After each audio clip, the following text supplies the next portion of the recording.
My senior year, Tex Winter shows up. Jack Gardner hired him as a assistant coach. They had both followed the same path. Tex Winter was a vaulter for USC. Jack Gardner, a vaulter USC.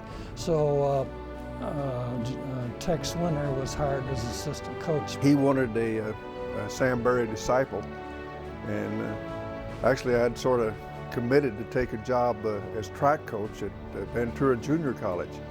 But Sam Berry called me into his office and talked me in, and he said, "This is going to be a real opportunity for you."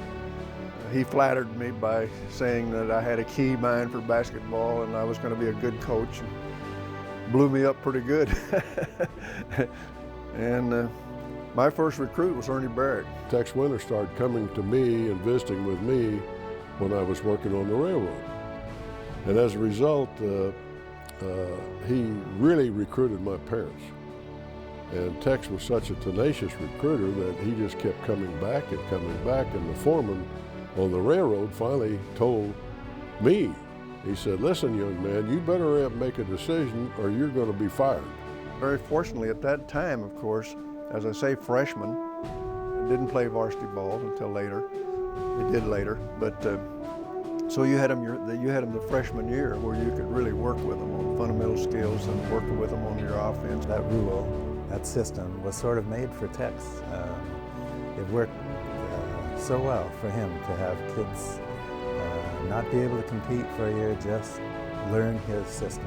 As I recall reading in the paper what they were saying about the freshmen, that I would be joining them as a sophomore. But that team was the third best in the Big Seven at the time. K-State, KU, and the freshmen here would be the third-ranked team. Tex leaves then in '51. He becomes the coach at Marquette. And then in 1953, in January of '53, Marquette comes back to K-State to play a game. K-State at this time, I believe, is the #1 team in the country. So the Marquette's coming on the train. The train is stopped in McFarland, Kansas, by K-State fans, students, a band, townspeople. So it's a great, they love having him back. They're welcoming him back. In 5 months, he'll come back for good. Tex was a great coach, great young coach, and he could relate to each of the ball players, and you know, each ball player had their own style, their own temperament, and Tex was a molder. He molded all those things together and made us a very, very cohesive group of ball players. Tex Winter was a great innovator in terms of the offense. Doesn't receive as much credit as he should for his abilities as a coach to devise defenses. And there were several notable examples of that, including the defense that he established for playing Kansas University and Wilt Chamberlain. With tongue in cheek, I've often said I ran him out of the league. He went with the Harlem Globetrotters after the year before. I think we beat Kansas and Lawrence in Fog Island's last game to coach at Allen Fieldhouse for the championship. And so those were pretty big victories. He was just a great coach and did a good job of getting players in as far as working at recruiting and also in recruiting you have to be a little lucky too. Recruited guys in small towns in Kansas. Max Moss from Hoxie, Richard Avey from Stafford.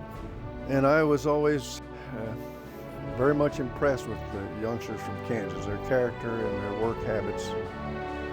I liked that. What I knew about Tex, I was not disappointed with. He was exactly as he portrayed himself, a very straightforward, what he said was the way it would be, and that's the way it was. He always had good humor. We could tease him. He had a reputation of being a lousy dresser. He probably still has that. In fact, there were a couple of times where I think we got some of the ugliest ties that we could ever find on a road trip. And when we got back home, tic-tac them to the dressing room door of the coaches. And I believe he wore one of those things on one of the next games or next trips that we were on. So Tex is a great guy. He's still a great guy, and he's easy to make fun of. Tex was famous for, he'd get so fired up in halftime, he's drawing a play, and he said, look, we're going to run the sideline triangle. I want you to make a number 2 pass, fake the weak side pinch, reverse the ball, and go do the reverse, you know. And you're like, oh, okay. And then he goes, oh, never mind. And he, no eraser. So one day, he had just took his coat off at the halftime, and he just took his sport coat and he erased him. He was so into the halftime. Tex thought he could fly anything. We were making a road trip down to Oklahoma State and flying, I guess, I don't know whether it was a lot of luggage or a lot of people on the Blue Goose, which was like a DC-3. So he was going to fly a private plane, a little single-inch, 4-seater. And he selected myself and I can't remember who the other person was, but Porky Morgan and him. And we took off in a 40-mile-an-hour wind, and actually a gust hit us and the wing tip actually kicked up sparks. Tex said, don't worry. He said, I can land this thing anywhere. I used to land on carriers in the Pacific, so don't worry. Just a great basketball mind and a great character, mixed everybody's name up, was a master of malaprops. And I was always stunned that he could remember my name, but his first name is Fred. And I think that's the only reason he could, but there was a great K-State booster named Forrest Brookover, who was a tremendous friend of Texas. And Tex one time introduced him to the bank as my very good friend, Trees Overbrook. His real name was Forrest Brookover, but that was kind of Tex, a most lovable guy, and you know, came along after Jack Gardner and really put K-State basketball on the map. You know, he'd been here 16 years. I think he just kind of wanted a little change when he left here in '68 to take the job at Washington. But he still claims his greatest years in coaching were at K-State. Took 2 teams to the Final Four, had several other NCAA tournament teams. What I think's amazing about Coach Winter is he stayed in touch with all of his former players. And when they have reunions, you can just see the guys that played for him come back and look at Coach Winter. It's just, you know, almost like a father figure or a big brother. I think one of the things for me that really sticks out is when you talk to former players about Tex, the emotion that flows out of those people. That says to me that he is a leader more than just a coach, just an incredible talent. The thing I'm most proud of is the fact that if longevity is any mark of success, well, and I think I've been reasonably successful. I've researched it pretty thoroughly, and I think I've coached basketball longer than anyone in history. And I'm very proud of that. But there again, I've been very fortunate to be in the right situations and the right time. It just irritates me to no end that Tex Winter is not in the Hall of Fame. And I have talked to an awful lot of people when I go to the Final Four about what do we have to do to get Tex Winter into the Hall of Fame.